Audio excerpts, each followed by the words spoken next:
Oi, pessoal. Me encontraram novamente? Eu tive que interromper aquela conexão e refazer. Vamos lá? Colete, estou em outra conexão aqui.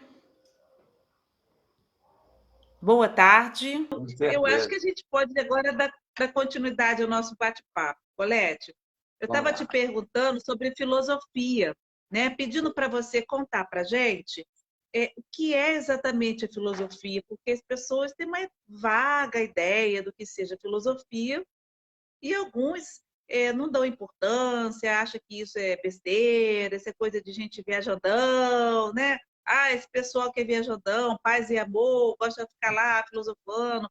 Vamos voltar para a vida real. Eu já ouvi isso, não sei se você já ouviu. Ah, vamos voltar para a vida prática. Esse negócio de ficar filosofando, gente, ó, volta, que eu tenho que pagar as contas. Já ouvi tudo isso.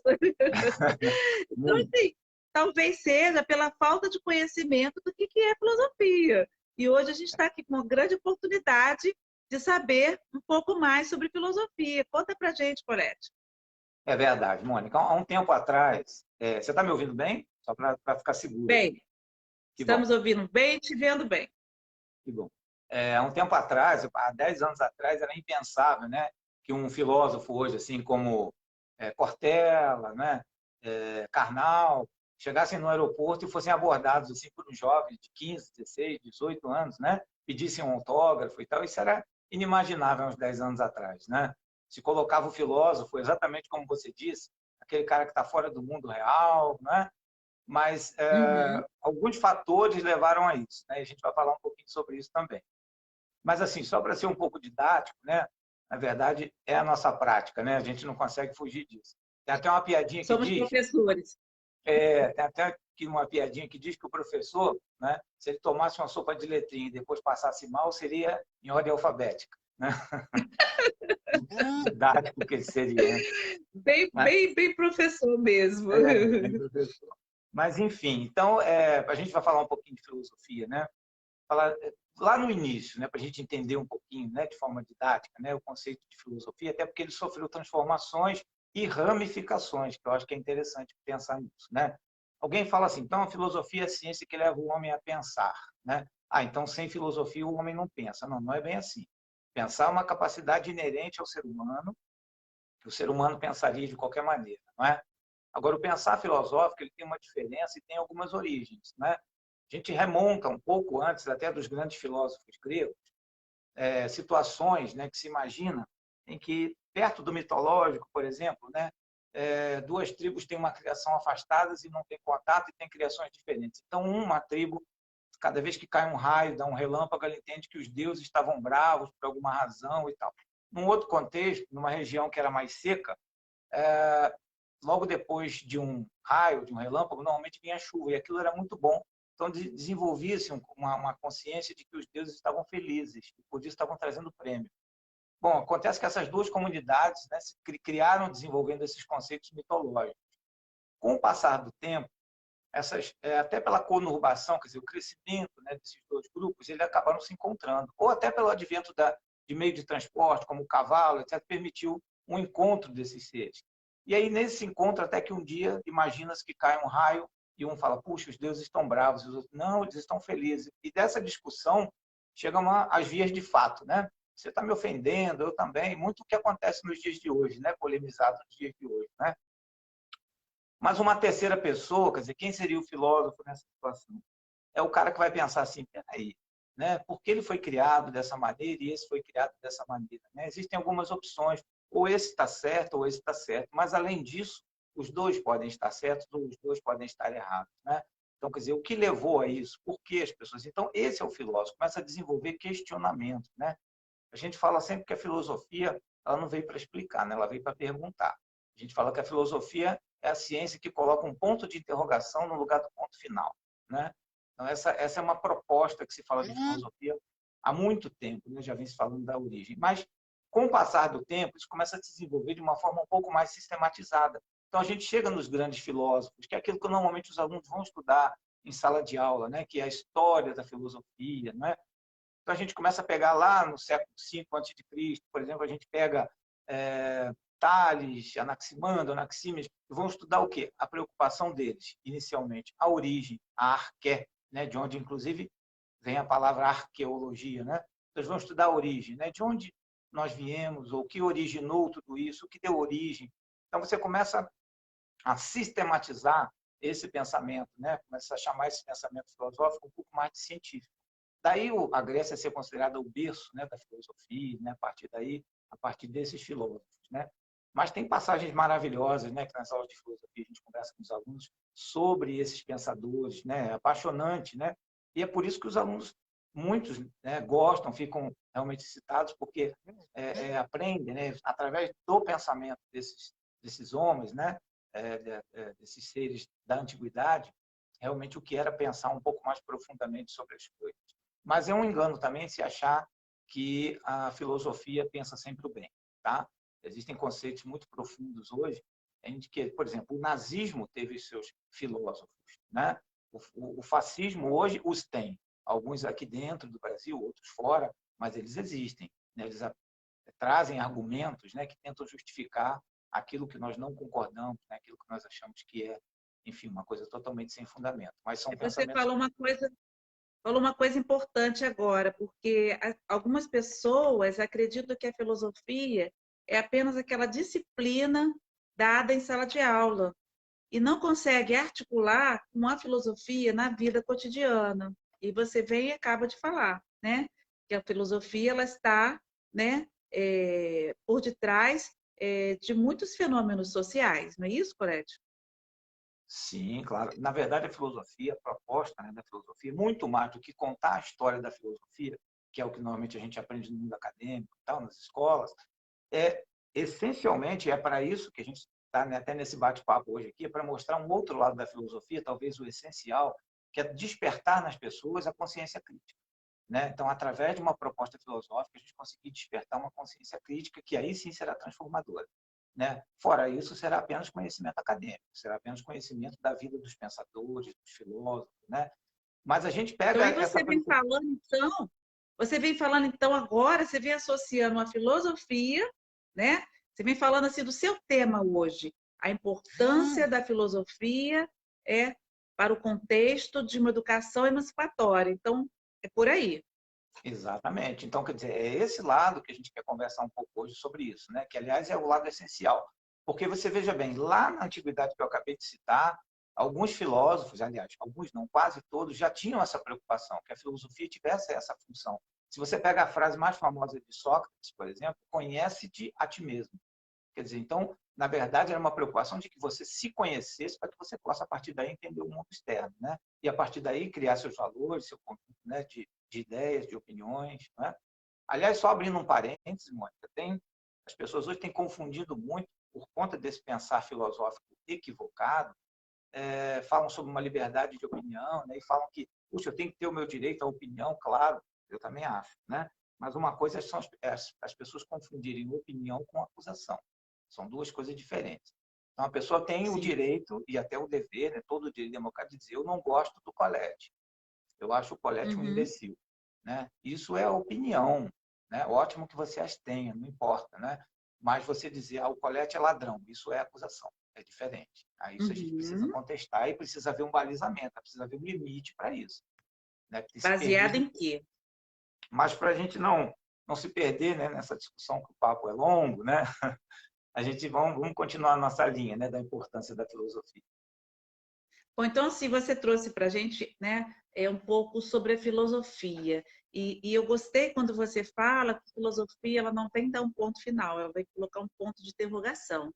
Na verdade, é assim que se faz ciência, né, Colette? A ciência acontece por meio das perguntas, das indagações. São as inquietações humanas que conduz às grandes descobertas. Se não houvesse essas inquietações, não haveriam as descobertas e a evolução, né?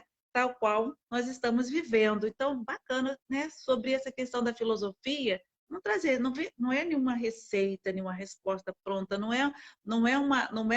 Eu gosto muito de falar sobre isso, Colette, é muito importante. A filosofia não tem nada a ver com autoajuda. As pessoas precisam diferenciar, né? A filosofia na sua na sua origem, né, genuína, de autoajuda, que são coisas bem diferentes. A filosofia ela é bem mais profunda no sentido de fazer-nos pensar, e aí sim a gente chega à nossa conclusão.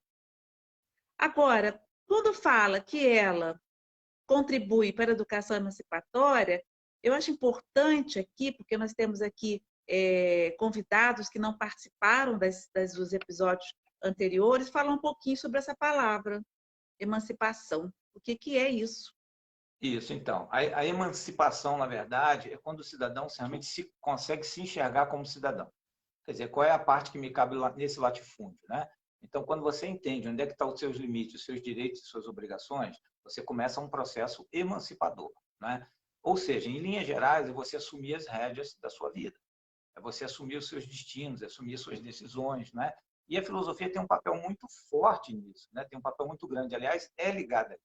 Não se pode falar em educação emancipadora se você não tem o contexto. Não que é uma coisa até importante deixar claro, que às vezes se confunde, né? Não é papel exclusivo do professor de filosofia ou do filósofo levar as pessoas a pensar, né? Principalmente dentro do mundo Perfeito. acadêmico, dentro das escolas, né? Então, quer dizer, quem é que leva o aluno a ser um cidadão crítico e a pensar sobre o mundo e sobre a vida? É o professor de filosofia. Negativo. Todos, né? Todos os professores têm essa obrigação, né? Porque a educação emancipatória não é um papel da filosofia, é um papel da educação como um todo, de todas as disciplinas, né? Então, esse conjunto, né? Aliás, quando a gente fala um pouquinho sobre a filosofia, tem um braço da filosofia, né? Um ramo da filosofia chamado filosofia da educação, né? O que é essa filosofia da educação? É um ramo da filosofia que se preocupa em estudar, né, todas as teorias, né, que a gente vai chamar assim, quer dizer, as ideias, né, as propostas pedagógicas que a gente tem.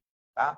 Então, para quê? Para que a gente consiga, dentro, né, quando você vai estudar pedagogia, quando você vai estudar todas essas teorias pedagógicas, né, que a gente consiga entender de fato qual era a proposta desses pensadores de educação, não é? Desde os mais antigos até o mundo mais contemporâneo, e que a gente possa inferir, inclusive, substituir, transformar. Nosso patrono, né, Paulo Freire, falava muito sobre isso, né?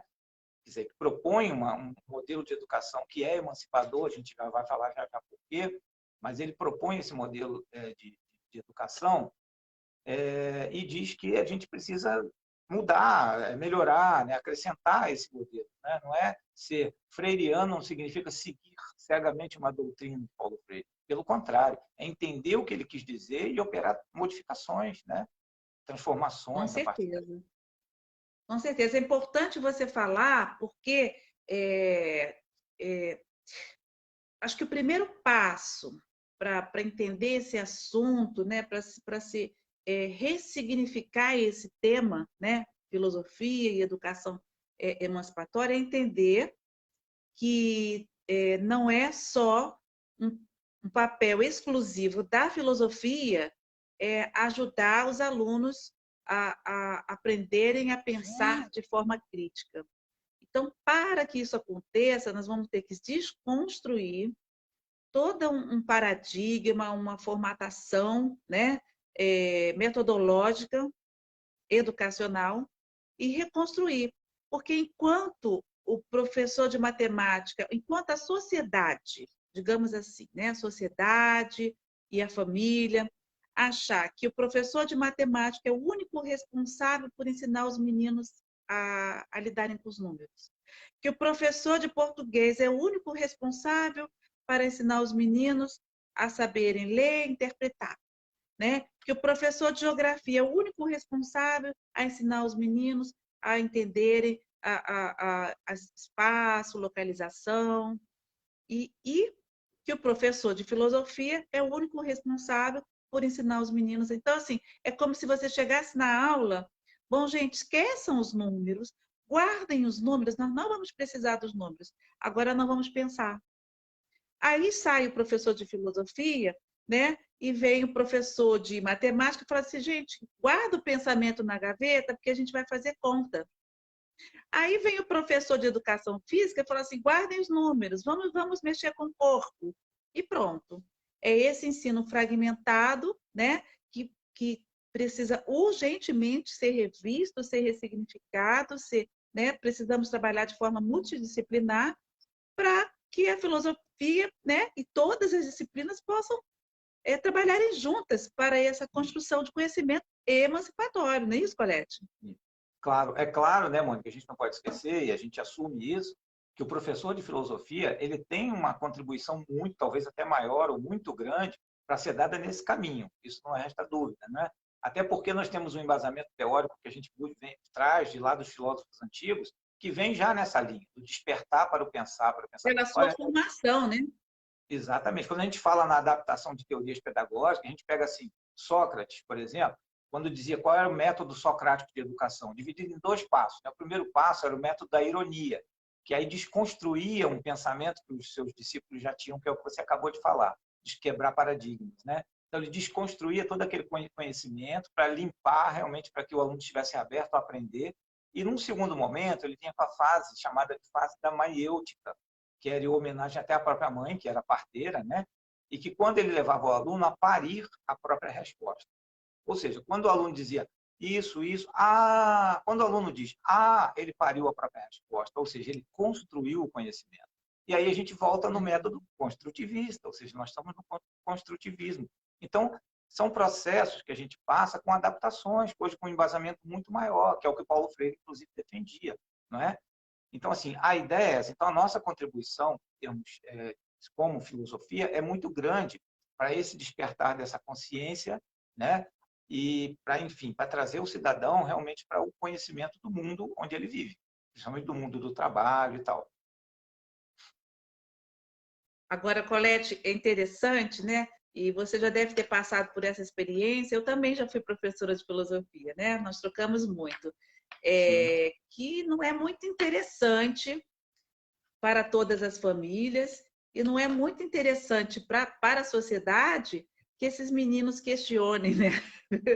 Que aí vem essa mãe, né, procurar a professora de filosofia. Olha, o que você está dando aí nessa aula de filosofia que meu filho agora resolveu questionar e não me obedece mais?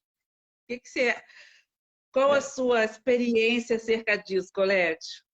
Isso já foi muito comum, né, Mônica? Agora, inclusive, né, com os novos meios de acesso à informação que os jovens têm, né, através da internet, etc. e tal, tirou um pouco do peso, né, do professor de filosofia. Ele não é o único responsável por fazer o jovem pensar, né? Existem alguns caminhos que o levam nisso e tal.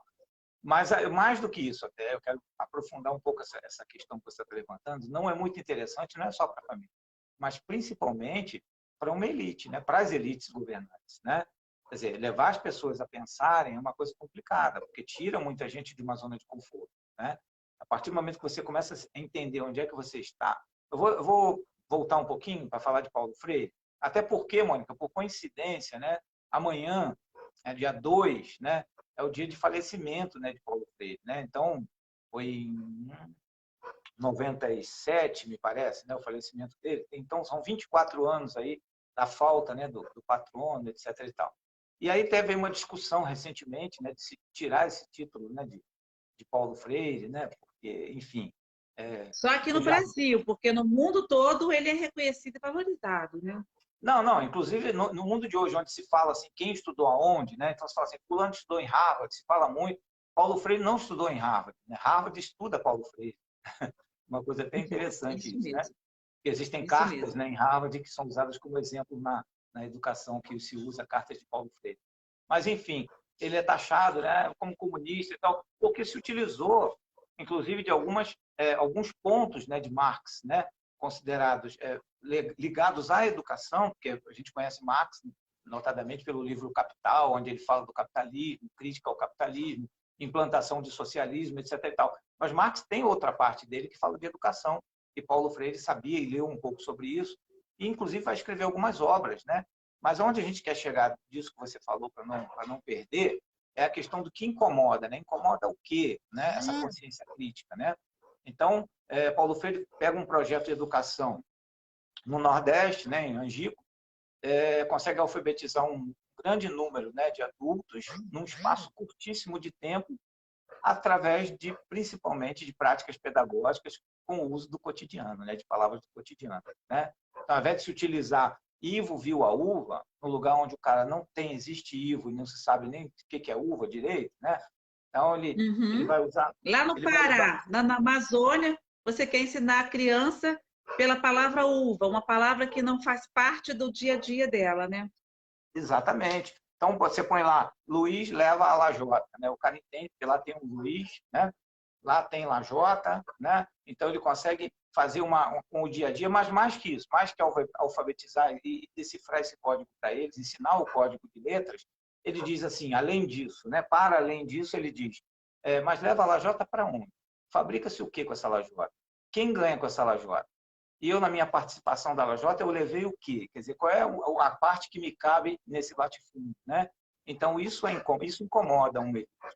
Aliás, né, particularmente na elite brasileira, Gessé, né, Gessé de Souza tem um livro, não sei se vocês já devem ter visto ou lido, que ele fala a elite do atraso, né, se referindo à elite brasileira particularmente, né? Então, assim, porque é o entendimento, né, de que realmente quem é essa elite brasileira. E mais grave, quer dizer, uma elite brasileira que ainda vem ainda com aquele ranço do escravagismo, né, que vem trazendo essa mentalidade ainda para o mundo de hoje, que é extremamente danosa para todos, não só para a classe mais pobre, mas como para a classe privilegiada também, né, porque é menos produtiva, né, causa danos, só se vê em ganhar lucro através de corrupção. Darcy Ribeiro já falava que esse sistema educacional ele é um projeto. Sim. Aí quem precisa falar mais alguma coisa? Ele é um projeto. Um projeto para quem? Exatamente. Né? Saviani, olha, final da década de 90, Saviani, né, os pedagogos leram bastante Saviani, final da década de 90, Saviani fala sobre isso. Os métodos tradicionais de educação ligados a manter o status quo, a manutenção desse estado de coisas, né?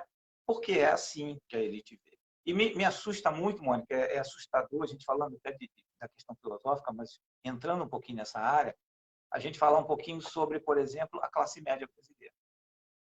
É assustadora a classe média brasileira, mais do que em outros lugares, né? Porque a classe média brasileira ela está muito mais próxima de ficar pobre do que de ficar milionário. A classe média está a 5 mil reais de ficar pobre e a 5 milhões de se tornar milionário. Né? Mas não percebeu ainda. Não percebeu, se sente dentro da classe milionária, né? E cada vez que ela é forçada a uma tomada de decisão, ela tende ao conservadorismo. Né? Então, é extremamente assustador isso. Né? Isso gera um dano. E aí, Colete, e aí falando de currículo, né? Então, que filosofia o quê? Filosofia é bobagem. Vamos tirar a filosofia, vamos voltar com moral e cívica, né? Pois é, então. Eu também, como professor de história, né, você sabe, né, durante muito tempo, né, acho que o desenvolvimento de uma consciência de nação, né, acho importante, não quero discutir isso. Né? Até Getúlio Vargas dizia, construímos um país, agora precisamos construir uma nação. Isso ficou muito claro, ficou muito claro nessa polarização política que nós tivemos agora nos últimos tempos. Né? Nós não temos um projeto de nação. O que nós temos são pessoas que cada um começa a pensar do seu lado e, a partir daí, tem a dificuldade de entendimento, porque falta um desenvolvimento, talvez, de um conceito mais filosófico, as pessoas tivessem aprendido. E aí que Paulo Freire não foi muito entendido e até hoje é considerado, é taxado como comunismo. E tem mais, Colete, as pessoas usam essa palavra comunismo sem nem ao menos entender o que é essa palavra. Sem nem ao menos entender. Então, qualquer pessoa que estiver preocupada com a coletividade, qualquer pessoa que estiver preocupada com a maioria vai ser taxada de comunista. Comunista, enfim. Sem o entendimento do que está se falando, do que está se reproduzindo. Aliás, o papel da filosofia é exatamente esse, que as pessoas não reproduzam as informações sem pensar no que elas estão falando, sem pensar no que aquilo significa, no sentido daquela frase, no sentido daquele conceito. Então, o que Paulo Freire vinha pregar, e por isso que ele é valorizado, mega valorizado mundialmente, quer o brasileiro queira ou quer o brasileiro não queira, Paulo Freire é valorizado mundialmente porque ele veio pregar a diversidade, ensinar pela diversidade, ensinar pelo interesse, pela demanda, pela realidade de cada menino. Nesse Brasil, do norte ao sul, como que eu vou padronizar um método de alfabetização? Né? Então, Sim. era isso que ele veio tentar falar e foi taxado. E hoje, qualquer pessoa que pense na coletividade, ela é taxada de comunismo, mas as pessoas não têm nem ideia do que é comunismo, a diferença entre comunismo, socialismo, os conceitos. Aí parece que a gente está aqui pregando contra alguém. Nós não estamos pregando contra ninguém, fique bem claro aqui. Até porque, se nós pensarmos um pouquinho sobre isso, é muito curioso isso, né?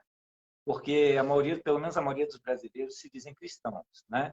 E eu digo assim, né? Então, Jesus lutou contra um sistema opressor, né?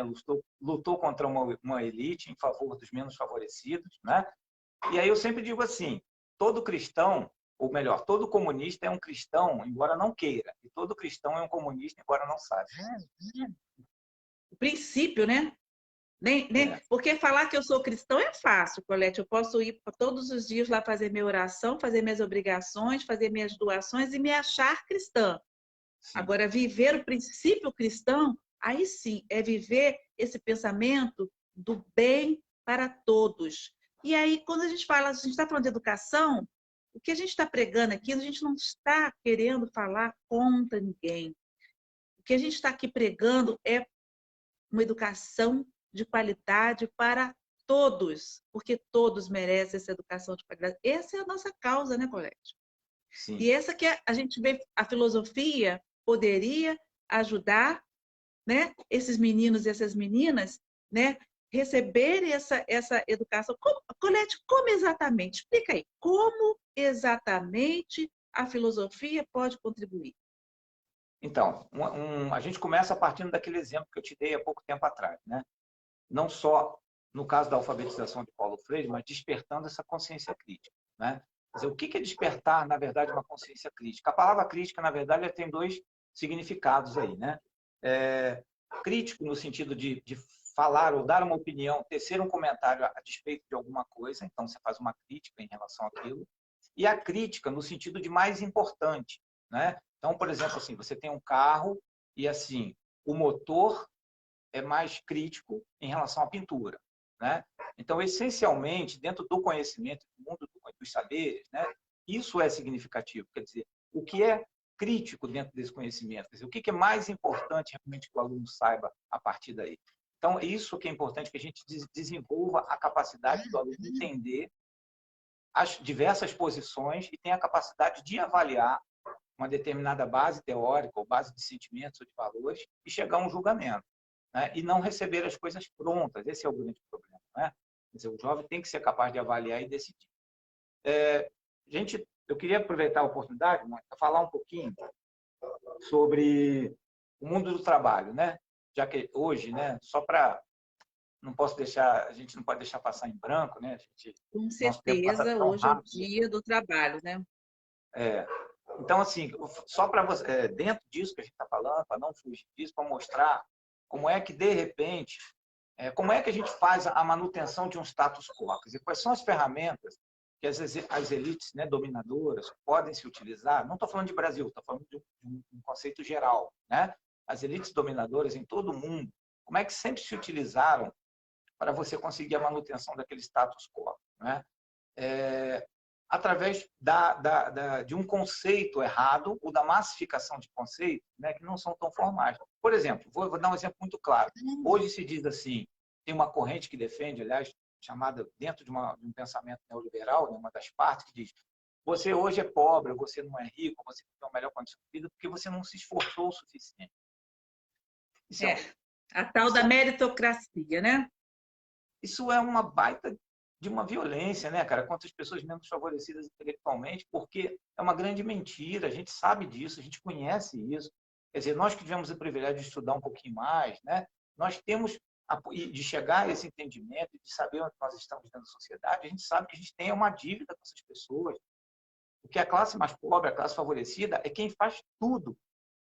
Olha, dentro do sistema capitalista, rapidamente, eu sei que não posso me estender muito, mas dentro do sistema capitalista... Não, nós temos tempo porque nós começamos depois, pode falar.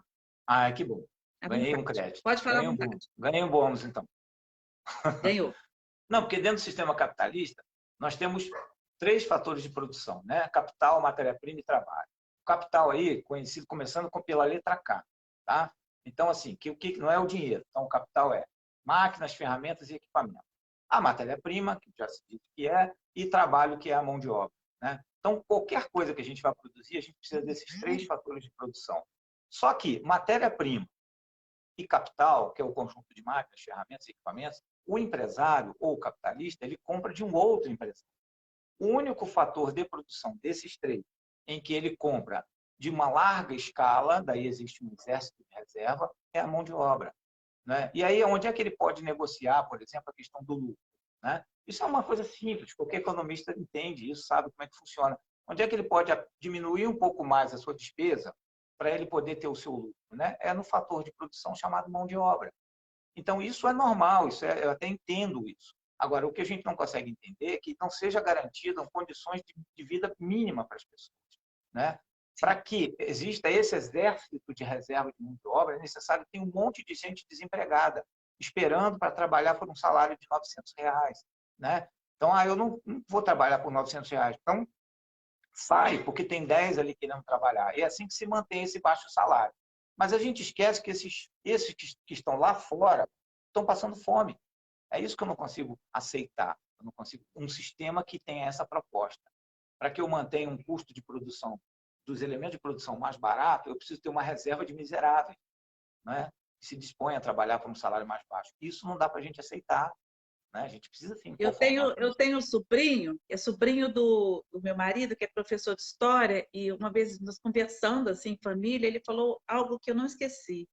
Para que alguém ganhe muito, muito, muito, muito, muitos terão que ganhar pouco, pouco, pouco, pouco.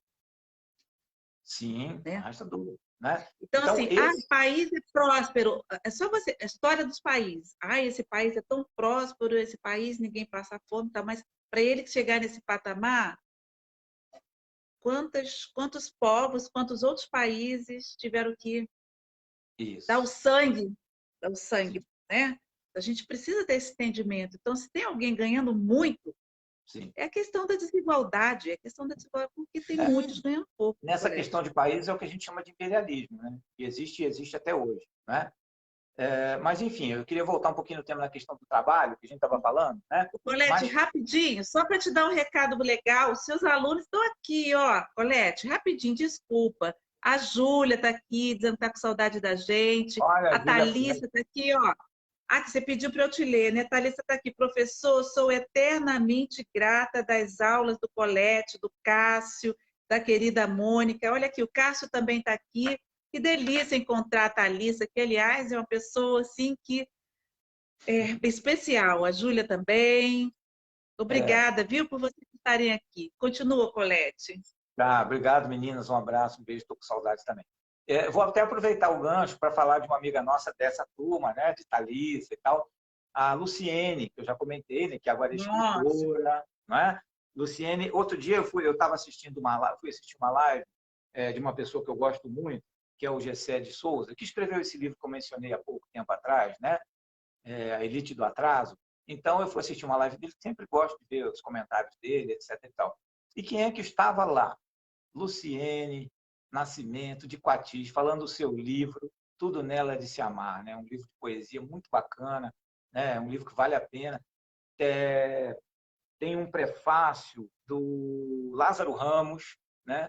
No livro. Então, assim, Lázaro Ramos já fez uma live com ela também. E é uma pessoa que vai estar aqui no sábado desse, conversando com a gente, né? Sim, com certeza. Thalissa, Luciene já estão convidadas aqui, vamos agendar para vocês também serem entrevistadas, né? Para falar nesse lugar de estudante que se propuseram, estiveram abertas para essa emancipação, porque Thalissa, Júlia, Luciene, muitos outros que eu não quero cometer nenhum pecado de esquecer o nome, mas muitos outros alunos nossos são sujeitos emancipados que fizeram a sua escolha. A Thalissa é uma prova viva disso. Ela fez a escolha dela, ela escolheu o caminho dela. Aliás, Thalissa, hoje, depois eu tenho vou terminar aqui a live com uma frase dedicada a você, né?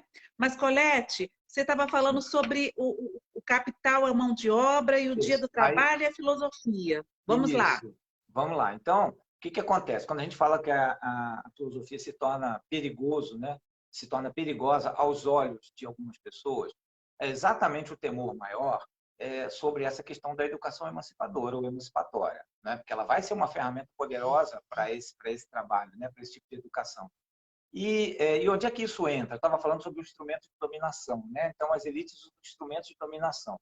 Durante um bom tempo, foi o rádio, depois a TV, hoje a própria internet, né? A TV ainda é um instrumento poderoso, porque sabota, né? essa consciência de classe, né? Não permite que o trabalhador, né?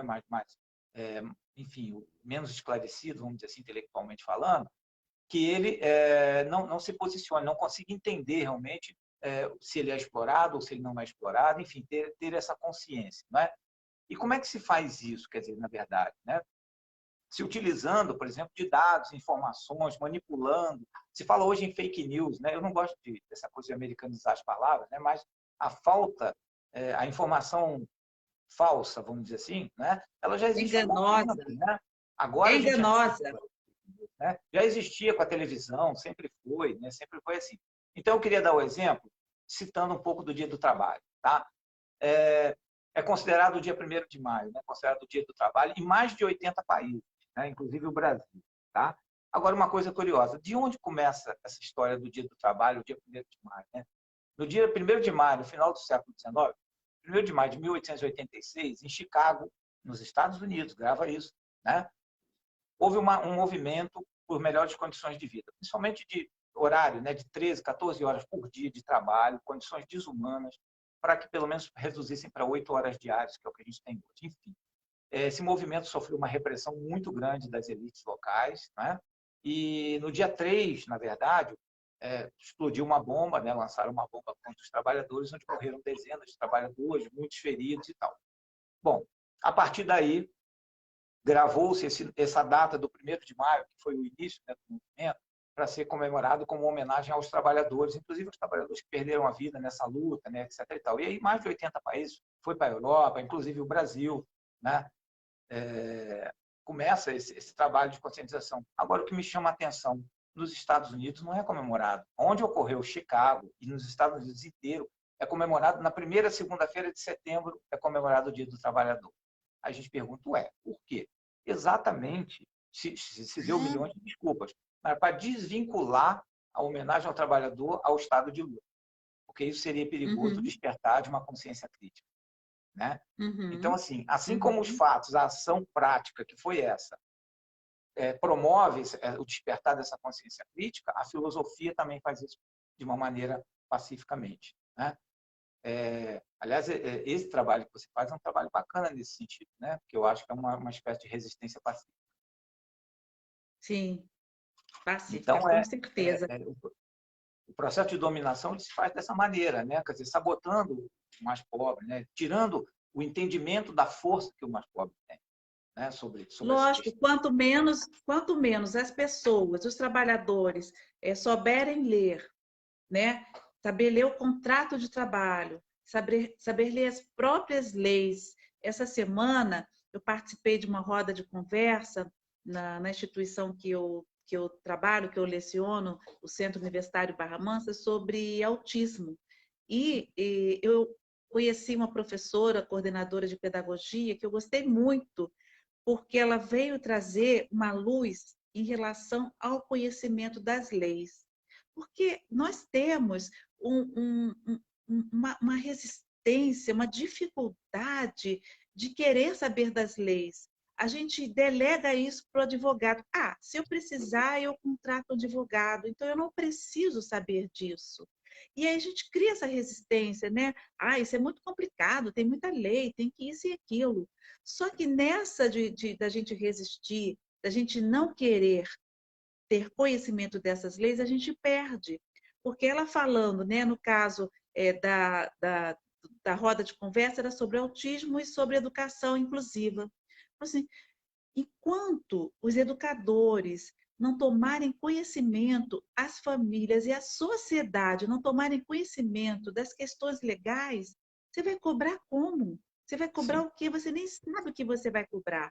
Bom, então não interessa que esse trabalhador entenda das leis, que ele saiba ler o contrato de trabalho, que ele saiba ler.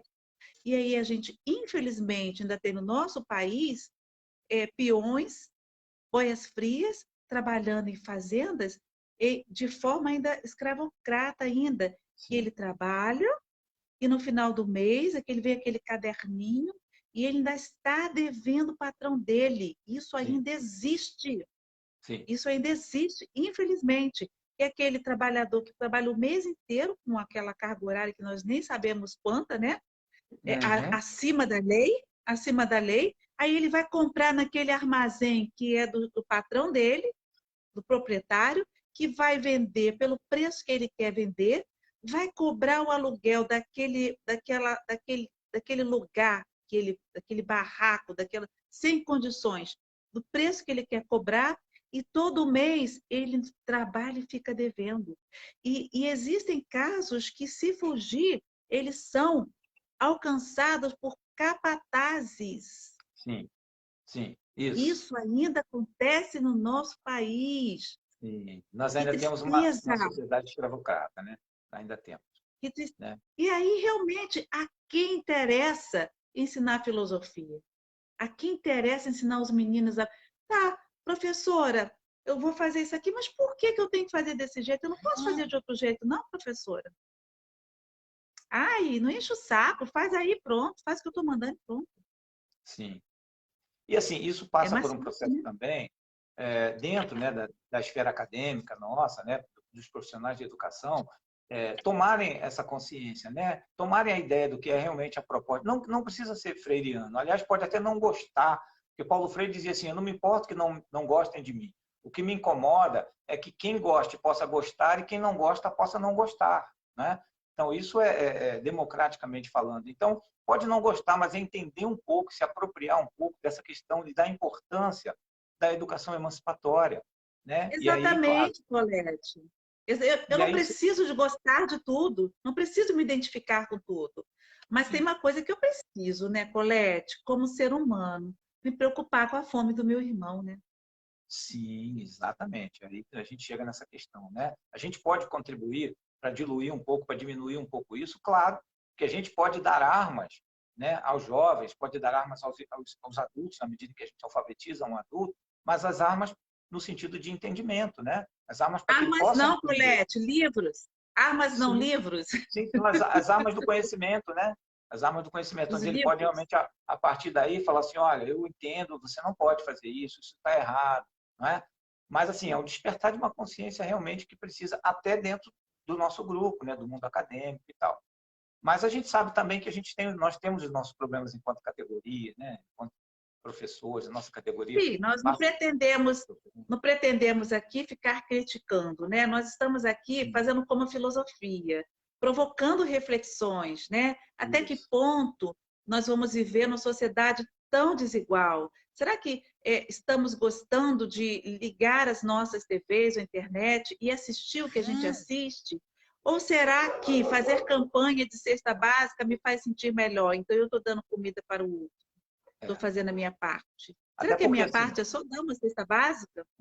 o que nós defendemos é que daqui um pouco nós vamos ver numa sociedade dividida entre quem não dorme, alguns não dormem, alguns não comem, né? Quer dizer, aqueles os que não comem sofrem e os outros não dormem porque ficam com medo dos que não comem, né? Então, quer dizer, a quem interessa a miséria? A ninguém, absolutamente a ninguém. Então, é importante ter isso muito claro, né? E a gente precisa tomar frente nisso, né? A gente precisa, tem gente que fica falando, puxa, mas você vai por esse caminho, né? Ah, isso não dá muito trabalho, é muito difícil, não dá para fazer e tal. Colete, sabe que eu me lembrei? E eu estou me lembrando aqui, vamos falar assim de exemplo, tá? Então vocês estão falando, é muito bonitinho, mas como é que a gente faz isso?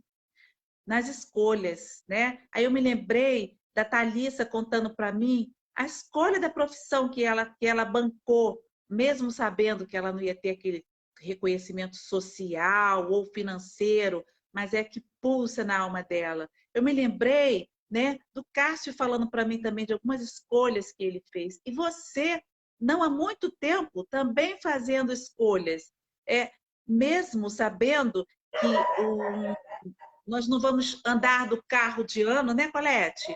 Mesmo sabendo que a gente não vai andar com aquele carrão, mas é o nosso coração, né? É a nossa alma que pulsa.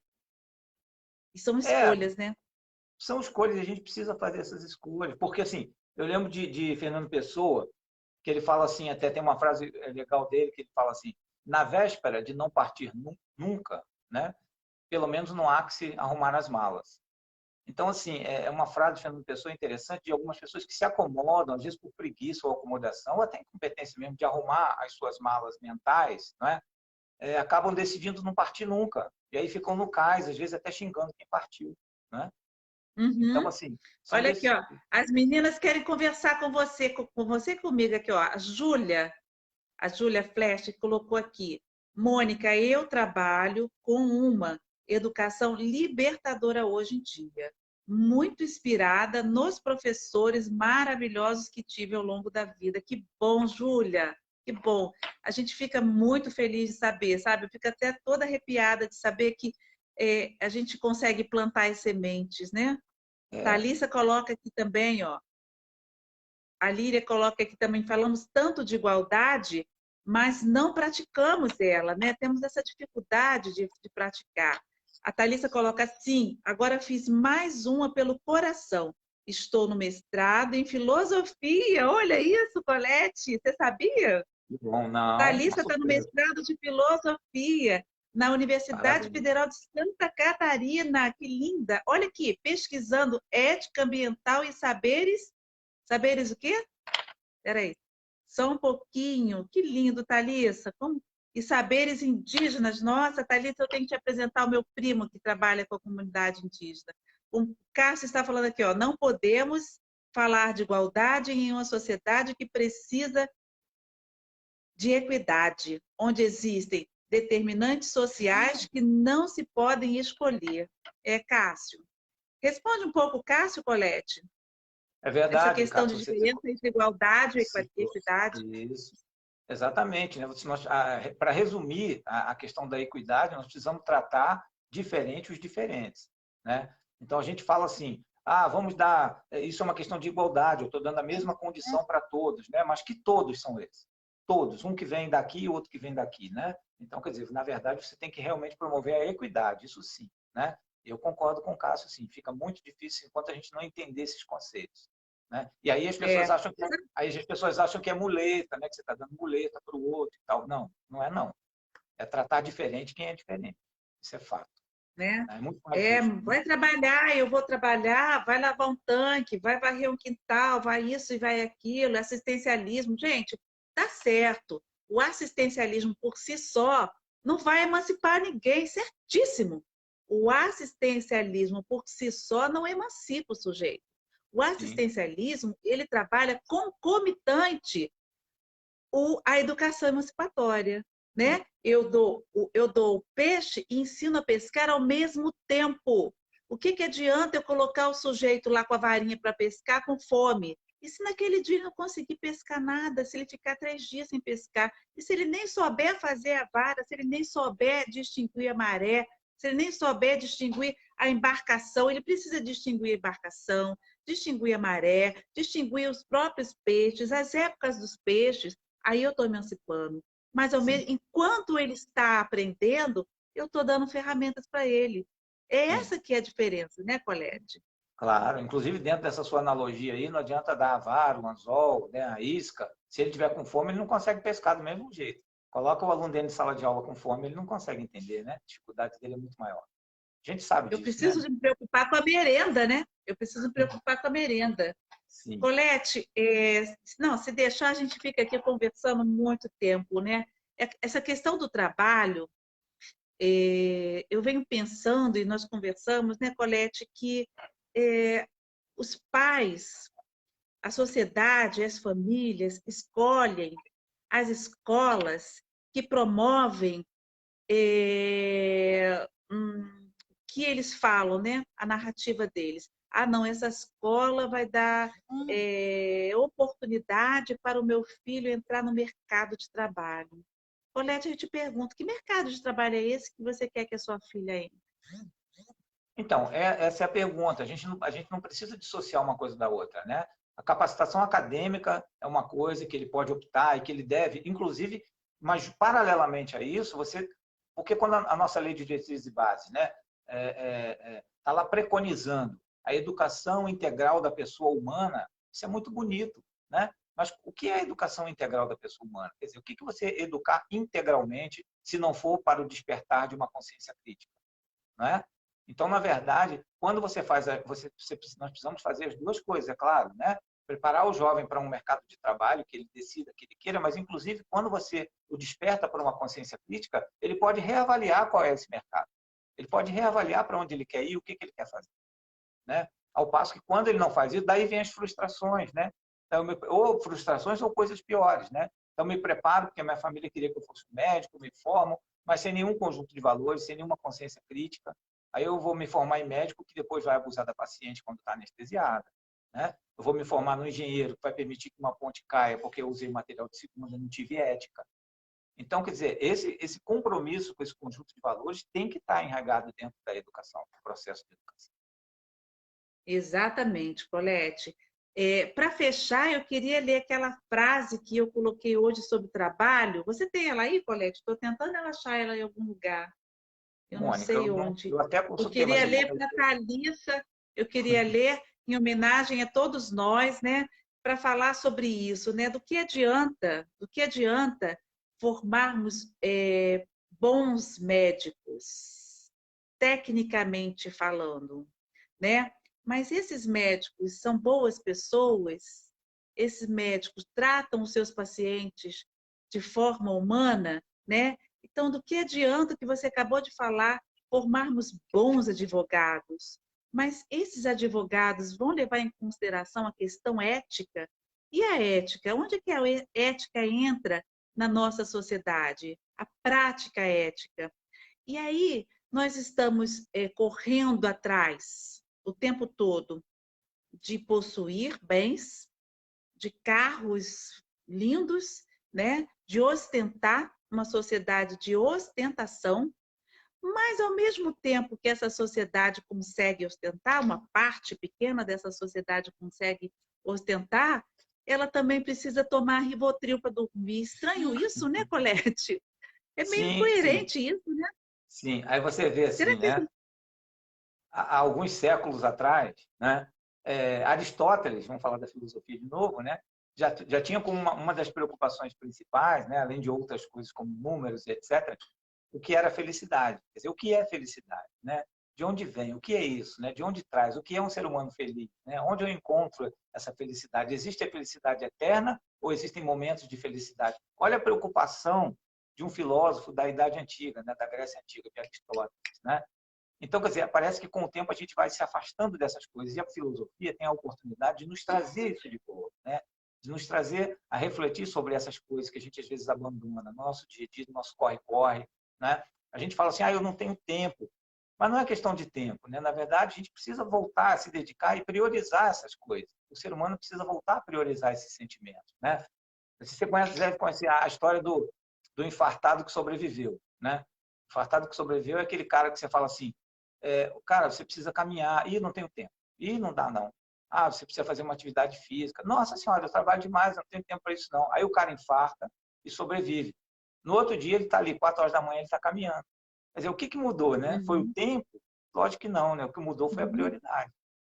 Então, assim, Prioridade, que é esse pensamento crítico, né? São perguntas, a filosofia, ela traz perguntas importantes para a nossa vida, né? Porque eu acho que a sociedade precisa se perguntar, estamos felizes com esse modo de vida que escolhemos? Aonde que esse modo de vida está nos levando, né? Sabemos que a indústria farmacêutica só perde para a indústria do petróleo, né? A segunda, eu acho que agora está até ultrapassando na pandemia, se bobear já ultrapassou, né? Quantos e quantos remédios vamos precisar de tomar para termos saúde, para trabalharmos tanto, para possuirmos tantos bens, né? Na farmácia, nas farmácias estão, é lógico que a gente tem aqui toda uma peculiaridade, que é a pandemia, mas antes da pandemia, nós já vínhamos nessa direção desse consumo farmacológico de antidepressivo e ansiolítico.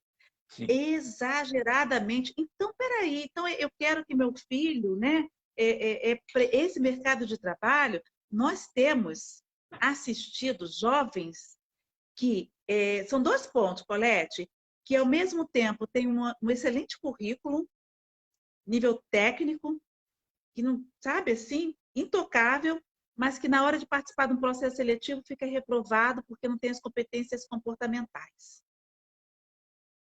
Tem as competências técnicas, a melhor faculdade, o curso de inglês, mas não tem as competências, habilidades comportamentais, trabalhar em equipe, respeitar a hierarquia, respeitar a regra, porque podem pensar que a gente está aqui pregando a desordem, a gente não está pregando a desordem. A disciplina é necessária, a ordem é necessária, a regra é necessária e a hierarquia é necessária. Não é sobre isso que estamos falando. Sim. Inclusive, quando se fala, né, em disciplina, principalmente os jovens, entendem que é um cerceamento da liberdade. Não, muito pelo contrário. A disciplina significa uma organização que vai me dar uma liberdade maior ainda. A partir do momento que eu organizo as minhas coisas, né, os meus afazeres, eu tenho uma liberdade maior, né?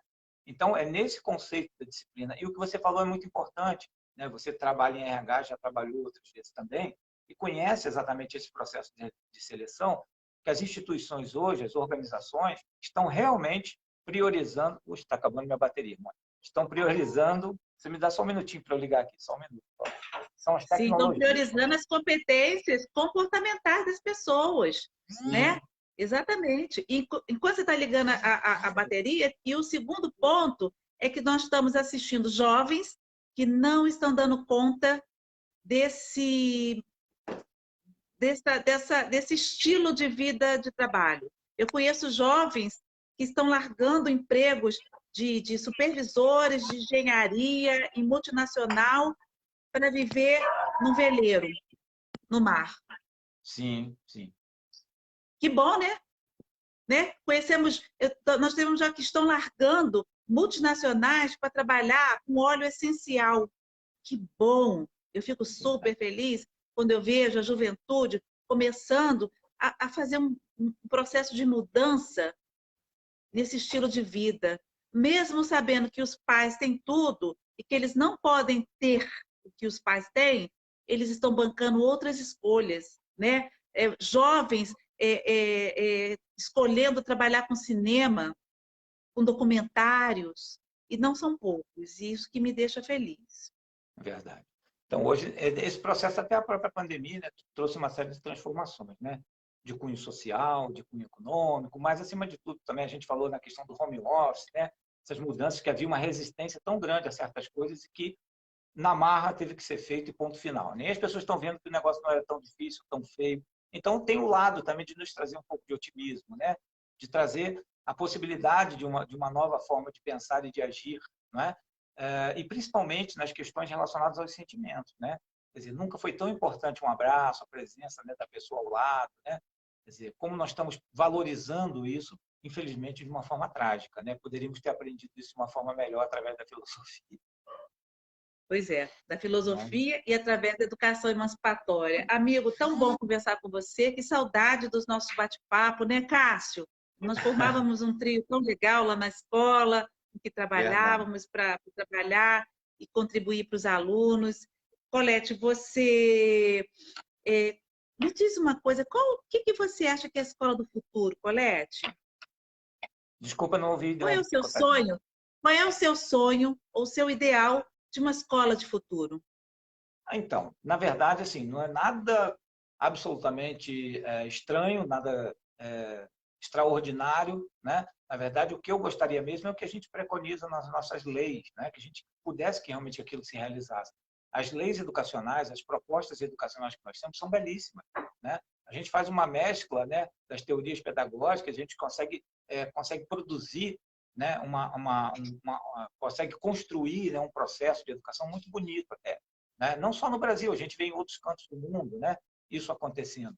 Mas para não fugir diretamente da pergunta, eu acho que tem que ser essa educação que seja, de fato, por um lado, capacitadora do trabalhador, na medida em que ele decide que ele já sabe exatamente o que ele é, o papel dele dentro da sociedade, né? E com o despertar de uma consciência crítica. Então, essa conciliação das duas coisas que eu acho que é fundamental num processo educacional. Quer dizer, transformar, construir no ser humano, fazer com que ele realmente construa essa possibilidade dentro dele, né?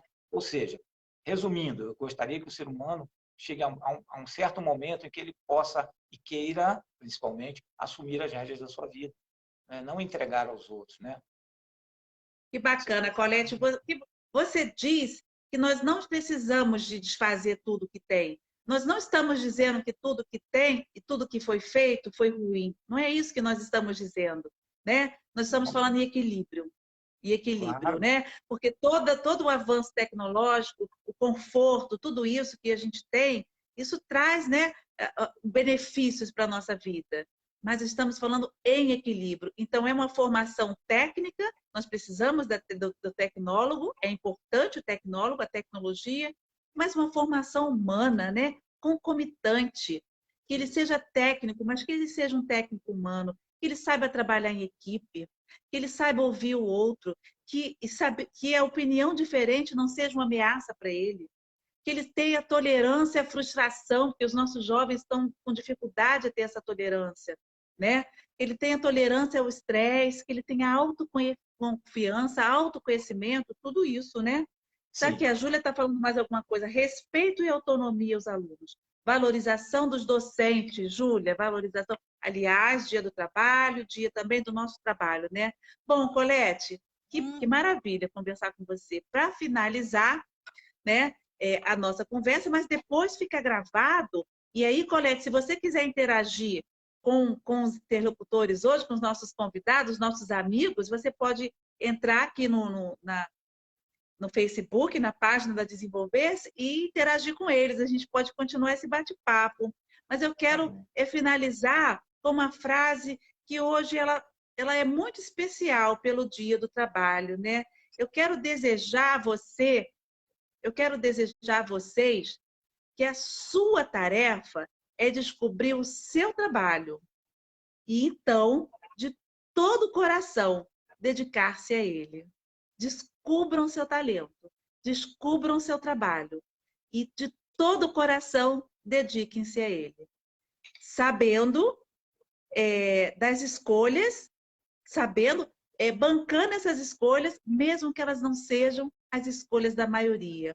Mesmo que a gente não ande no carro 0 quilômetro, não tem problema. Meu carro me leva ao mesmo lugar, me traz o mesmo benefício.